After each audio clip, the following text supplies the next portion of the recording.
One of the biggest mistakes that both men and women make in dating, and this is just what I've noticed when I worked as a matchmaker and also my own personal experiences while I was dating, and the mistakes that I've made personally, is that when you're on a first date, second date, or whatever, you're getting to know somebody and you ask them a question, they are going to give you an answer, right?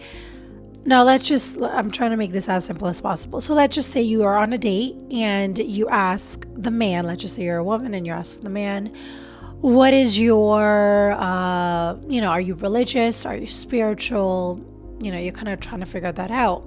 And he says to you, oh, I'm super spiritual and, I'm super spiritual. And you get super excited. You're like, oh my God, he's like me. I'm spiritual too. We're soulmates. This is going to be great. We are such a good match. And I'm literally laughing because this was me. Hi guys, this is Nazneen. For those of you that are new to my channel, welcome.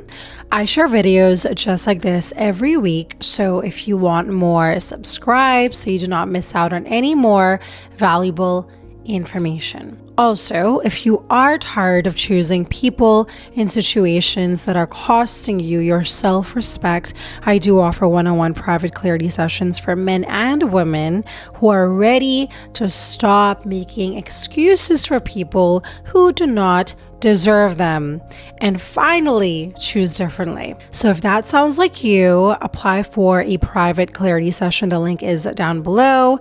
Now let's get back into the video. The word spirituality, or even if somebody mentions one of their values is family, they're family oriented. One of these things, spirituality, family oriented, these are things that us women like to hear. Most women, we like to hear this, right? And so what we tend to do is we tend to think just because they use this word, that means they are, or they value the exact same things as you do, which is not true. And the reason is because, there's a couple different reasons for this, for why a man would say, or even a woman could say this. I'm just using this as an example. But why your date might use a word like I'm spiritual, one of the reasons is maybe they have not or they have been struggling to connect with God or a religion, which is totally fair. I resonate with that. And since they have not found that connection, they then have put themselves in a category of spiritual because they know women love spirituality. Most of us, it's just innate in us. We don't have to think about it. We're more spiritual, I feel like, just from my personal experience. And so men might see these things in order to relate to you, because they know most women are down for that, right? Or maybe they even saw it in your profile, in your dating profile. Oh, she's spiritual. So, I've met now 5 or 6 women that are spiritual. So maybe I need to get on that bandwagon. Again, I'm not saying all men do this, but some men might do this, okay? And they're not maybe doing it out of a malicious intent. They're just doing it because they themselves are trying to figure themselves out and try to understand what they believe in. And it doesn't always have to do with they're toxic and unhealthy human beings. And so that's one of the reasons why they might have said that. And there's a plethora of other reasons why they might see these things. I'm family oriented. I'm spiritual. I'm XYZ. I cannot think of anything right now. I'm sure I will later on. Most of us stop right there. When they give you that answer, you stop there and then you're like, let's get intimate now. And that is where we're going wrong. Somebody's word can mean anything.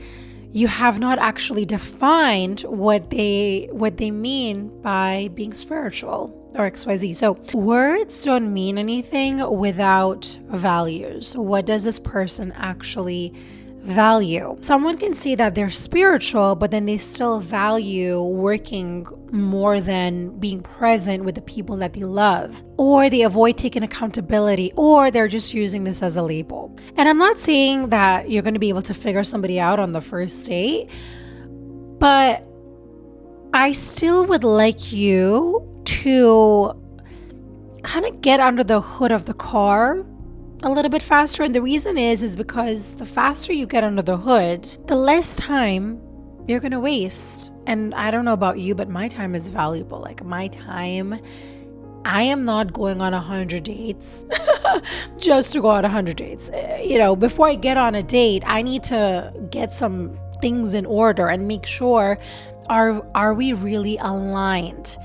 Do our values align? And again, yes, I'm not going to be able to know 100% of this person, right? Because a lot of people make shit up, or they haven't fully defined it, or they're just using it as a label because they know that this is what women want, right? So of course, I'm not going to know 100%. I'm not psychic, right? And again, I also feel like every single person that you meet on your path, they're meant to teach you a lesson. So whether or not that's your soulmate, or whether or not that's a narcissistic person, or whatever it is, you're meant to learn something from each person that is coming on your path. So it doesn't always mean that it's bad news. But I'm just saying that my time is valuable, and I am not going to be just being like, oh yeah, let's go on a date, let's go here, and just meeting random people. I mean, some other people probably can do that. I feel like even though I might seem, I know this is about me a little bit, but even though I might seem, and I don't know, a lot of people always say that they feel like I'm an extrovert. I'm an extrovert, but I'm actually an introvert. Maybe I'm a bit of both. I'm a mixture. I adapt really well, but I love being at home. I love being by myself. It's a little bit scary sometimes. I'm like, I love myself, not in that way, but no, I do. I love myself. I do. Why am I ashamed to say that? I love being in my house. I'm a homebody. But at the same time, I also love adventures, right? I don't even know where was I going with this. And this goes for people that are in relationships as well, because we think just because we're in a relationship and we know everything about each other, that's it. I don't need to do any more work. I don't need to discover. I don't need to, ask more questions. And I think that is totally untrue. As human beings, whether or not you're somebody who likes change, I mean, most humans don't like, dramatic changes. But for the most part, we are going to evolve. The one thing that is inevitable, like I'm not psychic. I can't bet on what's happening in my future or your future.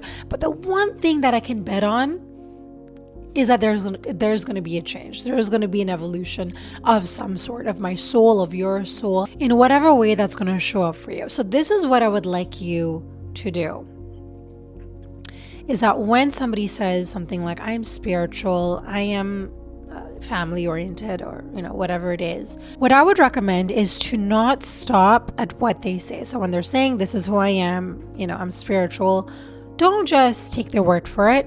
Actually get a little bit deeper with them. That is your spot right there, and do not miss it, because if you're just going to listen to these words, you're missing the core of that person.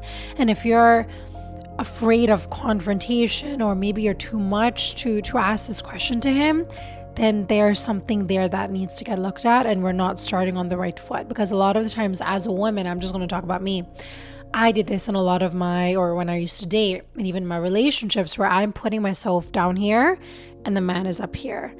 And so I always felt like in the past that I'm not really worthy of love. I'm not really enough.